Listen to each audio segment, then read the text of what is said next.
Et pendant que eh bien, ça tourne dehors, on va pas perdre de temps. On va démonter, oh, je suis enlevé le pied là. On va démonter ce moteur de 2002 à justement retaper à l'origine. Donc ça tombe bien, on verra un peu comment c'est. Donc pas de modification particulière. On va refaire ça. Les démontages de moteurs de 2002, vous les avez en tuto sur la chaîne de l'atelier. Donc je ne vais pas le refaire, on va juste se retrouver à la fin pour faire un petit bilan de ce moteur, de ce qui n'a pas été, ce qui est bien, ce qui est surprenant ou pas, hein, comme d'habitude le débriefing. Voilà. Bon, on va mettre un petit peu de musique. On a mis, vous le voyez pas, mais on a mis le chauffage parce que il fait 2 degrés dehors ce matin. Donc il pleut, donc ça caille un peu. Faudra essayer aussi un jour de faire une vidéo de démontage d'un moteur, par exemple en live. Je ne sais pas si ça pourrait vous intéresser. Devenez-moi dans les commentaires, mettez-moi dans les commentaires si ça serait intéressant. Et dans ce cas-là, j'essaie d'organiser un petit peu ça. Voilà, il est démonté. Alors, un petit tour d'horizon. Donc là, c'est toutes les pièces qu'on va pouvoir nettoyer. Alors, il était très sale à l'intérieur, pareil. Donc, toujours cette saleté qui peut usiner certaines pièces qui tournent. Hein. Donc, il faut faire quand même très attention de le nettoyer de temps en temps. L'essence arrivait mal, forcément. Il faudrait mettre une durite quand même adaptée. Quand on a un réservoir métallique sur un 2002, vous savez qu'il faut un kit durite spécial qu'on va mettre là, bien sûr, disponible à la boutique, mais encore faut-il le monter.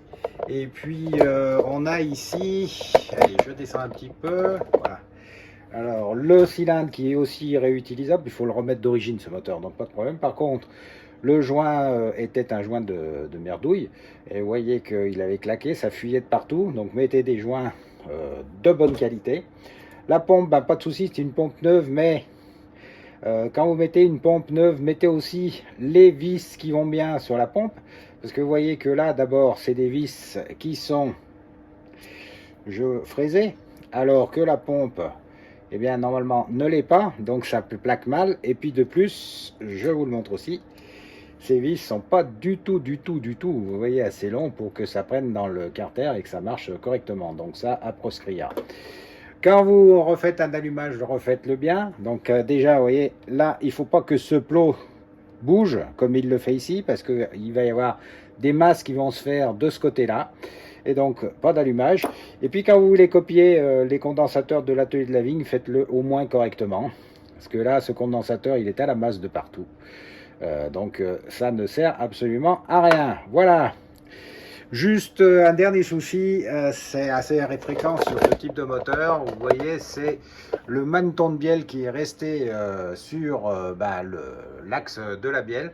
Donc on met un peu de WD-40, on chauffe tout doucement jusqu'à le sortir.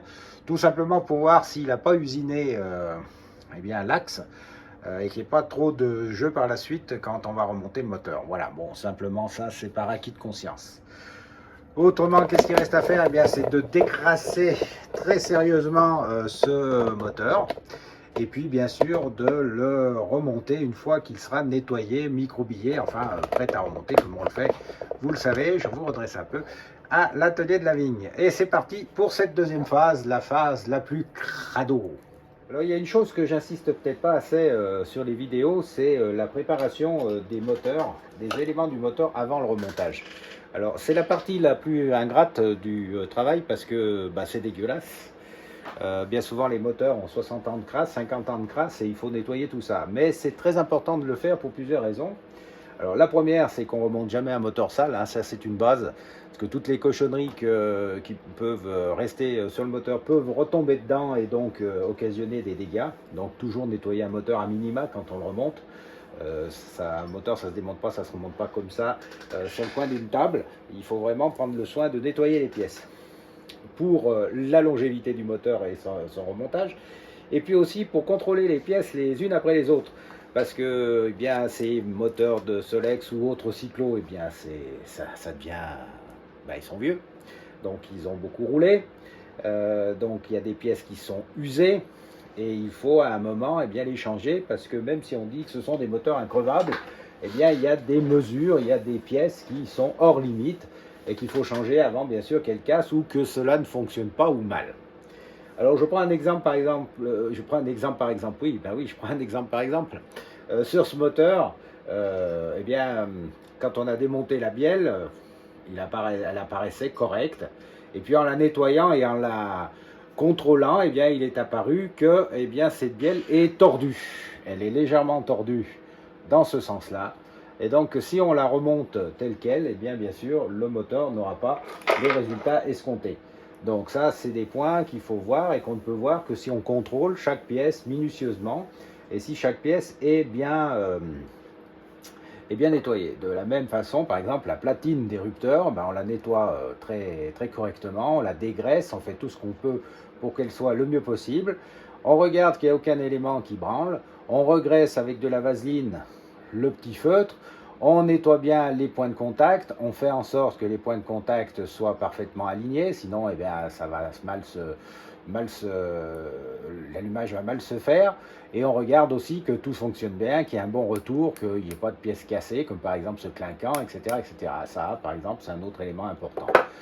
Sur le vilebrequin, bon, ben, je ne vous fais pas, bien sûr, un état des lieux de ce qu'il faut faire sur un vilebrequin en termes de mesure, de voir si les masses sont bien équilibrées, voir si c'est pas trop marqué, etc., etc. Mais là, vous le savez, quand on l'a démonté, eh bien, il y avait le maneton de bielle qui coinçait, donc j'ai bien toilé ici cet axe pour que le maneton puisse remonter à l'intérieur et tourner, vous le voyez, librement. Ça aussi, c'est important. Une autre chose qui peut avoir son importance, c'est par exemple l'axe du piston. Faire en sorte que cet axe coulisse bien à l'intérieur, qu'on ne soit pas obligé de taper comme un malade pour le rentrer, parce que si vous tapez bien sûr là-dessus, vous pouvez, je pense que c'est ce qui a dû se passer ici, flamber la bielle, c'est-à-dire la tordre. Donc faire en sorte que tout ça soit bien nettoyé, toilé éventuellement, pour que ça puisse rentrer aisément. Alors j'ai pas dit avec 2 doigts, mais aisément. De la même façon, on en a parlé par contre assez souvent, l'embrayage, bien vérifier son fonctionnement, bien vérifier qu'il n'y ait pas de jeu dans les pions ici, hein, que les ressorts soient en bon état et que quand il se referme, bien, il se referme bien droit. S'il se referme en travers, il faut le changer parce que de toute façon, à un moment ou à un autre, il va mal fonctionner, mal embrayer. Et puis donner un petit coup aussi sur les garnitures pour pouvoir les déglacer un petit peu. Voilà, ça c'est tout un ensemble de choses qu'il faut absolument faire, même si c'est pas agréable, même si c'est long. De la même façon, les durites, bon ben celle-là, bien sûr, on va la changer en mettant une durite kit d'adaptation comme ceci, mais bien vérifier qu'elle soit bien débouchée, que l'essence arrive bien, parce que bien souvent aussi, là, on a des problèmes quand on a négligé le bon récurage, ramonage de ces durites. Et puis il y a plein d'autres petits trucs à vérifier, comme ici ce clinquant qui est un peu déformé, qu'on va donc retapoter sur un marbre pour le remettre droit, pour pouvoir le réinstaller correctement, etc. etc. Prenez soin de cette étape, élément par élément, de bien tout vérifier pour voir si bien tout fonctionne bien. Par exemple, là ici, on vérifie que les roulements coulissent bien, l'extérieur comme l'intérieur, pour pouvoir remonter le galet tel quel, etc., etc. Je passe tous les détails. Et puis, il y a un autre point qui est important, et bien, c'est la culasse. Alors, la culasse, il faut bien sûr qu'elle soit nettoyée le mieux possible, notamment au niveau du plan de joint, qu'on enlève le maximum de calamine à l'intérieur. Et puis après, sur la culasse, c'est en fait un élément très important à faire et que beaucoup négligent parce qu'on n'a pas l'outil pour le faire. Mais à présent, à l'atelier de la vigne, on a l'outil qui vous conviendra pour faire ça, et puis en plus à un prix vraiment très compétitif pour un outil de cette qualité et fait en France, c'est s'occuper de la soupape. Alors la soupape, il y a plusieurs choses à faire. Il faut bien sûr rôder le siège de soupape, et ça se fait avec le rôdoir, la fraise de soupape que l'on a à l'atelier de la vigne. Et puis après, il faudra rôder la soupape elle-même pour que, il y ait une parfaite étanchéité au niveau de ce siège et de la soupape. Et ensuite, bien sûr, il faudra régler la soupape, comme on vous l'a souvent décrit lors des différentes vidéos ou tutos de démontage, remontage de moteurs de Solex. Voilà, ça ce sont des éléments, je le répète, qui sont importants. Ne les négligez pas. C'est bien souvent ça qui fait la différence entre un moteur qui pète du premier coup et un moteur sur lequel on va passer des heures à démonter, remonter et à s'arracher les cheveux pour pas grand chose. Alors qu'un simple contrôle, un nettoyage soigneux des pièces, permet de le remettre à neuf sans aucun problème. Alors je reprends aussi l'exemple du carburateur. Soufflez bien tous les conduits, hein, qu'il n'y ait aucune saloperie qui reste à l'intérieur. Parce que même si ce carburateur n'est pas très compliqué, il y a plein de petits conduits qui peuvent se boucher avec de la gomme, des cochonneries qui sont dans l'essence. Et à partir de là, ben, vous avez un fonctionnement irrégulier du moteur. Voilà, c'est ce que je voulais vous dire avant de continuer à peaufiner le remontage de ce moteur de 2002. Et puis bien sûr, à le passer sur le pied d'atelier pour le remontage final. Mais j'ai encore beaucoup de choses à faire sur ce moteur, mine de rien, avant qu'il repasse, bien sûr, sur la table d'opération. Je fais un petit retour là sur le moteur que je suis en train de monter. Je ne sais pas si je vous avais vu comment montrer un jour comment on montait les carburateurs 500 BT pour qu'ils soient bien droits. En fait, vous voyez, je monte la cloche là de filtre à air. J'ai juste mis le carburateur sur sa tubulure. J'ai monté la cloche, je l'ai serré et à présent, je peux tout simplement serrer le carburateur à fond sans qu'il bouge, sans qu'il se déplace. Comme ça, ça me sert entre guillemets de cale. Bon bah les amis, il est remonté. J'ai fait tourner un petit peu le volant moteur. Donc le carburateur s'est engrené. Maintenant, je vais essayer de voir s'il démarre. Allez, c'est l'instant vérité.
C'est pas si mal pour un début. Il va bien sûr se roder parce que je vous rappelle que les segments sont neufs, tout est neuf là-dedans. Vous voyez que ça fume beaucoup, donc je pense qu'il va se roder un petit peu au banc d'essai. On va le monter sur le mulet et le faire passer comme d'habitude les 40 minutes au banc d'essai à feu doux et un peu plus vite, et je pense que ça va aller pour un 2002 bien sûr d'origine.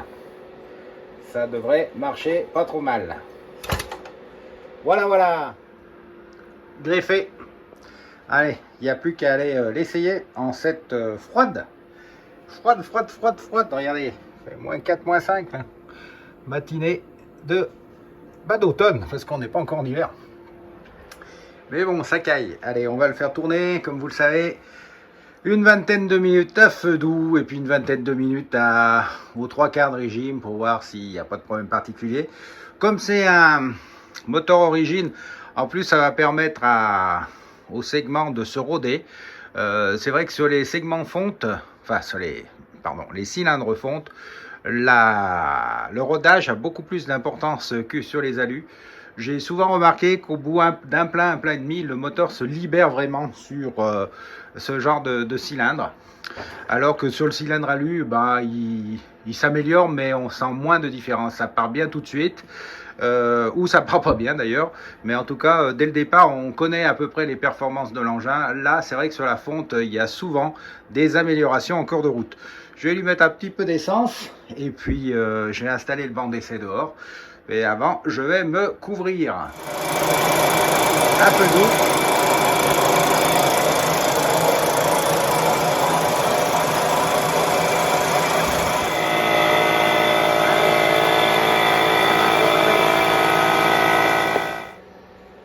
Et bien voilà, terminé. Comme vous avez vu, il marchait bien, feu doux comme à feu moyen. Il tient le ralenti. Alors il marche comme un 2002 origine, hein, parce que je le rappelle, qu'est-ce qu'on a fait sur ce moteur? Démontage, changement de la bielle qui était tordue, changement du cylindre qui était hors cote, et remontage à l'identique, c'est-à-dire que le galet est un galet Corindon donc de 2002, on l'a pas changé, les roulements étaient bons, on les a regraissés. On a remis donc un cylindre avec des segments neufs tout simplement, et la pipe et le carburateur sont tout à fait d'origine. Donc voilà, c'est ce que voulait le client. Il voulait un moteur pour se balader un petit peu sans plus. Donc c'est ce qu'il a, moteur refait à neuf d'origine, vous voyez, il démarre bien, il fonctionne bien. Donc il ne reste plus à présent qu'à l'emballer pour le renvoyer au client. Voilà, c'est terminé pour cette journée de travail à l'atelier et le remontage de ce moteur et son test. Et bien maintenant, on va passer à autre chose, mais ça sera l'objet d'une nouvelle vidéo. Alors, je vous remercie bien sûr d'être aussi nombreux à regarder la chaîne. On est de plus en plus d'abonnés. N'hésitez pas à vous abonner, ça coûte rien. Quelqu'un qui m'a appelé l'autre jour, il dit mais je veux bien m'abonner, mais combien il faut payer? Ben, il faut rien payer du tout, il faut juste cliquer. Et vous recevez simplement les notifications de ce qu'on peut faire à l'atelier et puis bien sûr de ce que la chaîne propose en nouvelles vidéos. Voilà, c'est tout. Et si vous en avez marre, et ben vous vous désabonnez, terminez, sans autre forme de procès. Abonnez-vous parce que ça donne de la lisibilité à la chaîne, ça nous permet, nous, à l'atelier de la vigne aussi, d'avoir la possibilité d'essayer des pièces que les gens pourraient nous proposer. Et ça, c'est toujours intéressant parce que vous savez qu'on vous donnera toujours l'avis objectif sur les pièces que l'on a. D'ailleurs, si vous allez faire un petit tour sur la boutique, vous verrez dans les descriptions que quand on a quelque chose à dire, on ne se gêne pas. Voilà. Merci d'avoir suivi, abonnez-vous, passez à la boutique si vous avez besoin de pièces, et encore merci pour votre fidélité. À bientôt.